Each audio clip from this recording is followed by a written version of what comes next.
Com a palavra, Marcelo Alves Souza, representante da UNODI.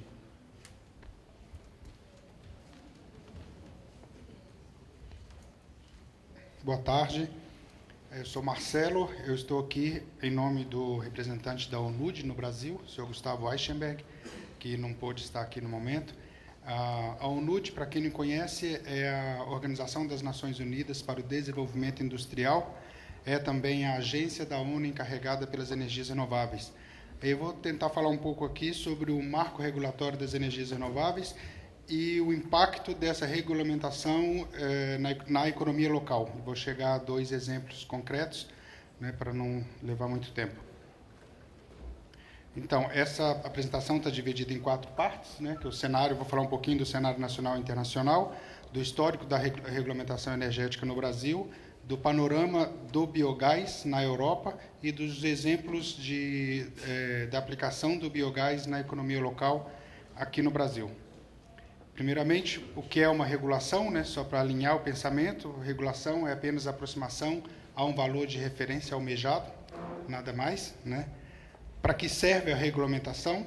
A regulamentação das energias renováveis serve para muitas coisas, para nós entendermos os objetivos propostos pelo Brasil, o modelo do setor elétrico brasileiro, as atribuições da ANEEL, o Programa Agricultura de Baixo Carbono, importante programa brasileiro, a gente vai falar daqui a pouco, a inclusão social e energética de 42 milhões de pessoas, que nós estamos falando em inclusão social há muito tempo, e nós temos que lembrar que a inclusão social ela não acontece se não houver oferta de energia. Não tiramos ninguém da miséria se não colocarmos umas tomadinhas na casa dessa pessoa, né? Então, aí, uma matemática bem simples, poderíamos dizer que 84 milhões de socialmente inclusos demandariam aí o dobro disso, 84 milhões de tomadas elétricas. Isso significa uma grande demanda de energia, né? E esse programa Agricultura de Baixo Carbono, todo mundo deve conhecer, é um programa nacional que tem a proposta de reduzir 1 bilhão de toneladas equivalentes de CO2. Eu vou me ater aqui ao objetivo 3, esse programa tem 3 objetivos, para cada objetivo uma ação, e a energia renovável e o biogás está dentro do contexto do 3º objetivo, que visa reduzir as emissões entre 174 e 217 milhões de toneladas de carbono. E a ação é ampliar a eficiência energética, a oferta de PCHs, os biocombustíveis, a biomassa, que eu coloquei em maiúsculo, e as eólicas e o carvão de florestas plantadas. Também a regulamentação serve para nos ajudar a entender as oportunidades e os benefícios da geração distribuída de energia elétrica.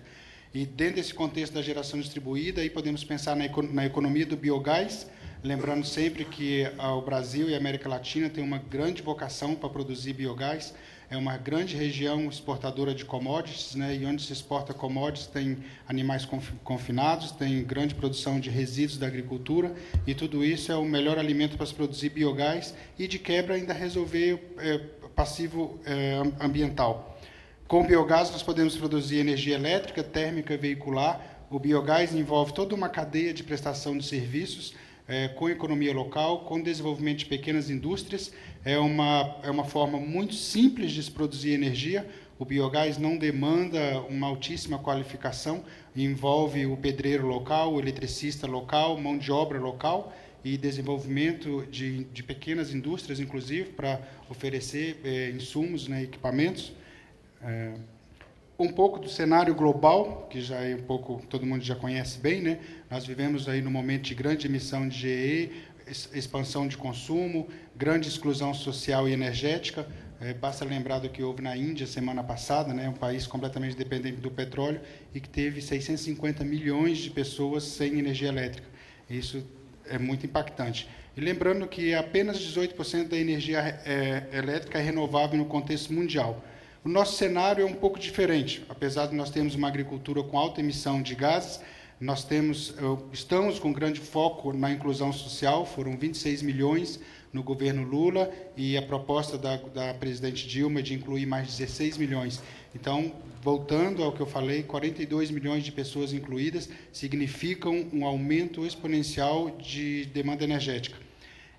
Esse aumento corresponde a mais ou menos 10% da nossa produção anual.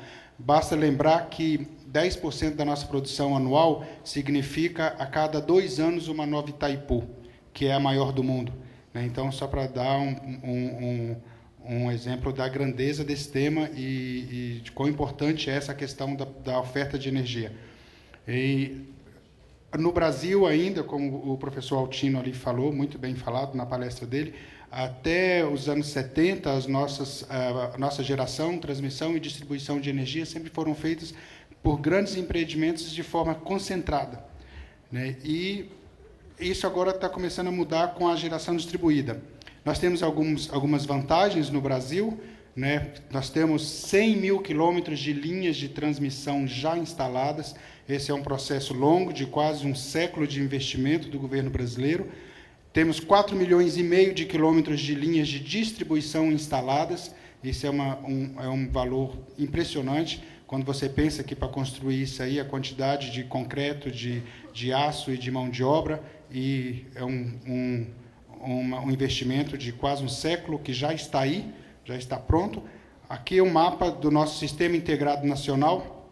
O Brasil tem 98% do seu mercado integrado.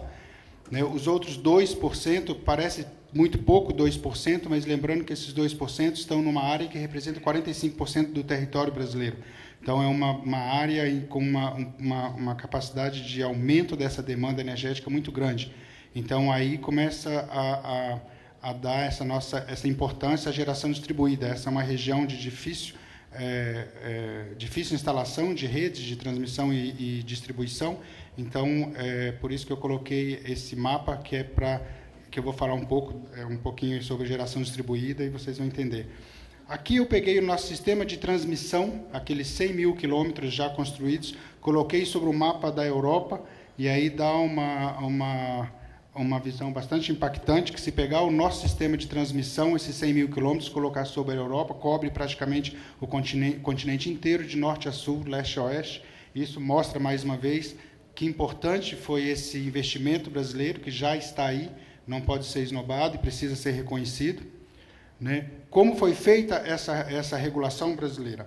Aqui eu vou passar rapidamente, é só para mostrar para vocês os slides, que existe uma história no Brasil, bastante antiga, que começou em 1906, quando começou a se regulamentar o Código das Águas, que passou por muitos anos no Congresso. Depois Getúlio Vargas definiu as questões relativas à propriedade, concessão, desapropriação, etc. Juscelino Kubitschek também trabalhou no tema, e aí tem um pouco do histórico, inclusive do início da construção de Itaipu, e como se construiu essa regulação. Também vou passar rapidamente, que são muitas normas, muitos decretos, muitas leis e muitas resoluções, e só para vocês verem que tem um histórico de muitos anos que vem trabalhando esse sistema, essa regulamentação. Eu quero chegar aqui o que eu acho que era a cereja do bolo da nossa regulamentação, que é a Resolução 482 da ANEEL, que ela estabelece as condições gerais de acesso à micro e mini geração distribuída aos sistemas de distribuição de energia elétrica. Isso significa que não precisa mais ser uma grande usina, um grande produtor de energia elétrica. Hoje, um pequeno agricultor, uma pessoa individual que produz carne, leite e soja, pode também passar a ser um produtor de energia e pode vender essa energia no sistema pela forma de geração distribuída, como já acontece no Paraná. Essa resolução, que é super recente, regulamentou esse ano a geração distribuída, e para que você possa acessar a geração distribuída, você precisa atender aos requisitos aos requisitos técnicos das concessionárias. Hoje a Copel já tem esse manual pronto, a CEMIG também já tem esse manual pronto, e as outras concessionárias estão no processo de preparar esse manual, e você só precisa prestar atenção nesse manual para você atender aquelas normas técnicas e você passar a ser um vendedor de energia.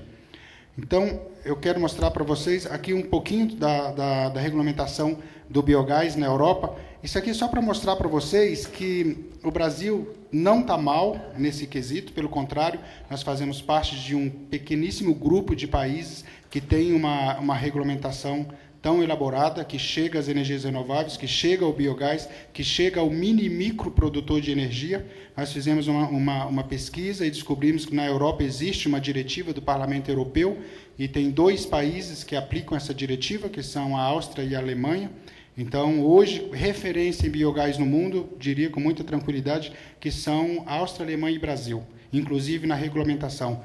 Eu faço questão de dizer isso porque para mostrar que também o Brasil não está dormindo, né? Aqui, essa regulamentação da Áustria define o biogás como gás formado a partir de fermentação ou pirólise dos dejetos de animais, de material vegetal, de resíduos da indústria e resíduos sólidos municipais. Ou seja, tudo isso aí nós temos em grandíssima disponibilidade no Brasil. Quando pensa que é um país, pensamos que ainda somos também um país agrário, então nós temos dejetos de animais confinados e material vegetal e resíduos em bastante quantidade. Existem algumas limitações para a construção de uma rede local na Europa. Você precisa se adequar tecnicamente a esses manuais, mas nada muito complicado. Isso aqui é uma ilustração de uma possível integração, um portfólio de integração de energias renováveis que poderia, em tese, acontecer na Europa. A Europa está com um problema sério, alguns países estão já planejando desligar as nucleares, mas estão desesperados que não têm ainda, não sabem ainda como fazer para substituir a energia, essa energia que seria produzida pelas nucleares. Aqui, se fizermos um portfólio de várias formas de produção de energia, da solar, da fotovoltaica, da eólica, da hidrelétrica, biomassa e geotérmica, e fizermos um sistema de transmissão e distribuição eficiente, como o nosso brasileiro, que eu mostrei há pouco, cobriria essa parte aí tranquilamente, talvez teríamos uma solução para a Europa, aproveitando o potencial do parte do Oriente Médio, do norte da África e da própria Europa. Então, se você trabalha com um portfólio, um leque aberto de possibilidades de energia elétrica, né, sem concentrar em uma única forma de produzir energia, você pode trazer soluções para problemas bastante sérios. E aqui eu quero dar 2 exemplos, rapidamente, sobre a aplicação do biogás. A ONUD, junto com a Itaipu, a Eletrobras e o Ministério de Minas e Energias, tem 8 unidades de demonstração de energias com biogás na região oeste do Paraná. Eu vou mostrar para vocês 2 delas, por causa do tempo. São todas em escala real, e vou mostrar para vocês o que nós estamos fazendo com o biogás. Essa aqui é uma fazenda Colombari, é um produtor de suínos. Ele tem 5.000 suínos, tinha um sério problema, porque não sabia o que fazer com os dejetos desses suínos, estava sendo multado pelo IAP, inclusive. Aqui tem um exemplo de uma nota fiscal, se vocês verem lá em cima, tem o nome dele, José Colombari. O produto dessa nota é venda, e o que ela está vendendo? Vocês podem ver lá, energia elétrica, está vendendo para a Copel, que é a concessionária do Paraná. Essa fatura é de fevereiro do ano passado, de 2 a 28 de fevereiro, e essa fatura rendeu ao senhor José Colombari, só nesse período, R$ 2.592. E ainda lembrando que o senhor Colombari gastava mais ou menos R$ 3.000 por mês em conta de eletricidade, porque ele tem uma pequena indústria onde ele beneficia o milho que alimenta os suínos dele. Então, ele deixou de pagar R$ 3.000 de conta, passou a receber em torno de R$ 2.500 por mês, como mostra essa fatura. Ele resolveu todos os problemas, os passivos ambientais da propriedade dele, zerou, inclusive o mau cheiro, o mosquito, acabou. Ele produz biofertilizante para ele não compra mais biofertilizante, e ele ganha em torno de R$ 8.000 por mês em crédito de carbono. Desculpa, R$ 8.000 por ano em crédito de carbono. E o mais importante é que ele gerou o passivo ambiental e ele deixou de demandar energia cara, energia elétrica, que iria para o meio rural, no caso dele, subsidiada, e ele parou de demandar essa energia, e essa energia agora pode ser disponibilizada no meio urbano. Ele produz a energia dele. Então, esta é muito interessante, que vocês podem ver que tem uma nota fiscal que mostra isso. O cara deixou de ser apenas um produtor de suínos, de proteína, hoje ele é um produtor de energia, é um produtor de meio ambiente também, porque ele zerou o passivo dele, ainda ganha com crédito de carbono. Então, essa propriedade é uma propriedade interessante, que vale a pena conhecer, e ele agora já conseguiu até autorização para aumentar o número de suínos confinados para 8.000. Então, ele vai gerar muito mais energia ainda e sem passivos ambientais.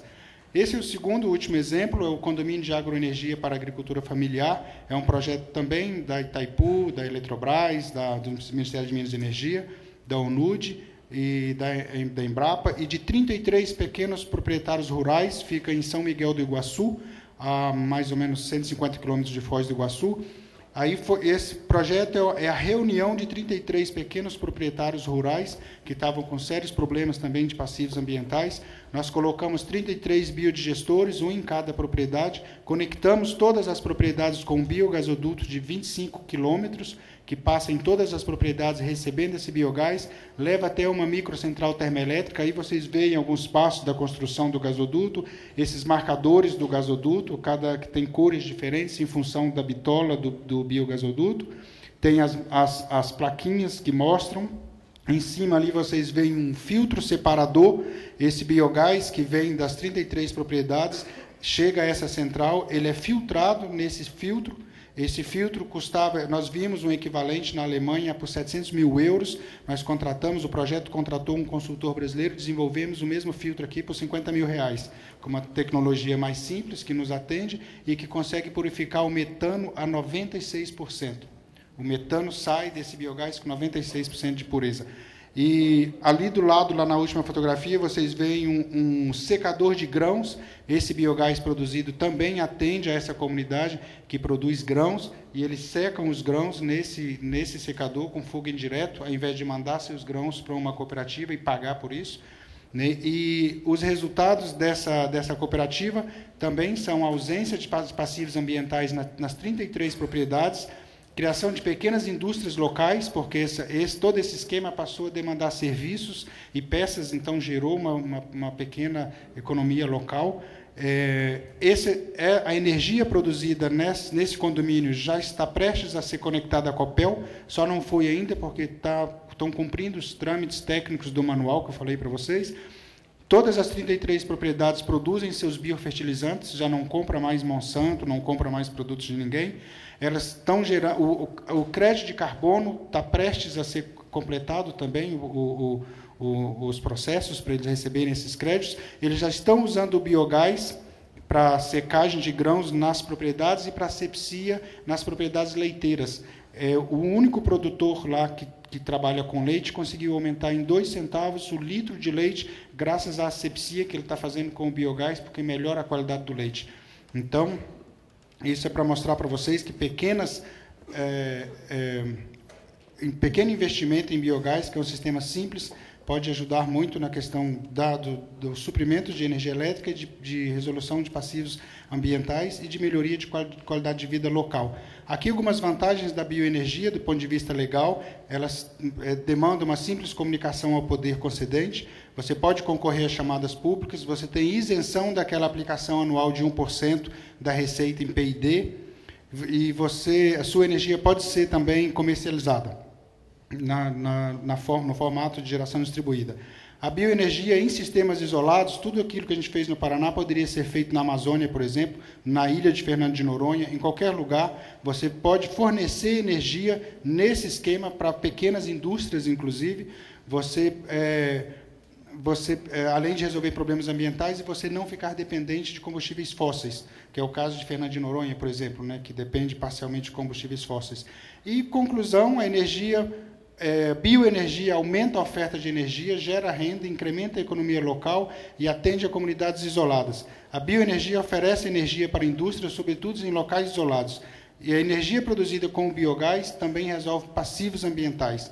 O biogás é a única fonte de energia renovável que também resolve passivos ambientais. E esse modelo de exploração de grandes potenciais hidráulicos, como a gente sabe, está perdendo fôlego, talvez até porque daqui a um pouco não vai ter mais onde explorar, e a geração distribuída veio para contribuir. Aqui tem, por fim, um link do portal do conhecimento do Observatório de Energias Renováveis, da UNUD. Essa plataforma de conhecimento reúne alguns documentos sobre energias renováveis, que está à disposição, documentos e projetos em toda a América Latina e Caribe. É isso, muito obrigado.